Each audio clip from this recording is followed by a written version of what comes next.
Alors, il fait beau et chaud sur toute la France, mais il a continué à pleuvoir. Des résultats à la Bourse de Paris avec des évolutions de cours très abruptes à la hausse comme à la baisse. Le CAC 40, il termine la séance en hausse de 1% vers les 5480 points. Outre-Atlantique, le Dow Jones grimpe plus de 0,6%, mais le Nasdaq recule de 0,7%, plombé par Facebook, moins 19%. La firme a pourtant affiché une progression de 42% de son chiffre d'affaires et un bond de 31% de ses profits au cours du deuxième trimestre. Mais les perspectives du réseau social ont déçu. Sanctions sur le marché français. Elis, à lui, lavé plus blanc que blanc. Au premier semestre, le groupe a affiché un excédent brut d'exploitation de 469 millions, en hausse de 92%, avec une marge brute d'exploitation pro forma à 30,6%. Il a par ailleurs annoncé la signature d'un accord en vue de l'acquisition de Kings Lothian Ireland.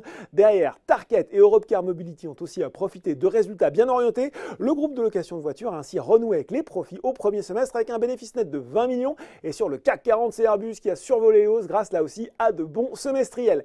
Du côté des valeurs en baisse, ça a tangué sévère pour Casino. Le groupe a pourtant annoncé un résultat opérationnel courant en hausse de 23% en France et annoncé la réalisation de 50% de son plan de désendettement, mais les analystes ont été désarçonnés par la vente de 15% de Mercialis et remettent en cause le caractère réel de la réduction de la dette de la maison mère. Derrière, Ipsos est pénalisé par la baisse de 5,7% de son chiffre d'affaires et de 0,3 points de pourcentage de sa marge opérationnelle au premier semestre à 5,8%, en cause notamment la vigueur de l'euro. Et puis Eramet continue à reculer, tout comme Maison du Monde. Et puis Valeo est également resté sur le bord de la route, en cause un avertissement sur résultat de l'équipementier auto qui prévoit désormais une marge qui pourrait être légèrement inférieure aux 7,8% de 2017, alors qu'il tablait jusqu'à présent sur une marge du même ordre de grandeur. Le groupe a également revu en baisse sa prévision de croissance des ventes première monte, 5% au second semestre contre 7% initialement.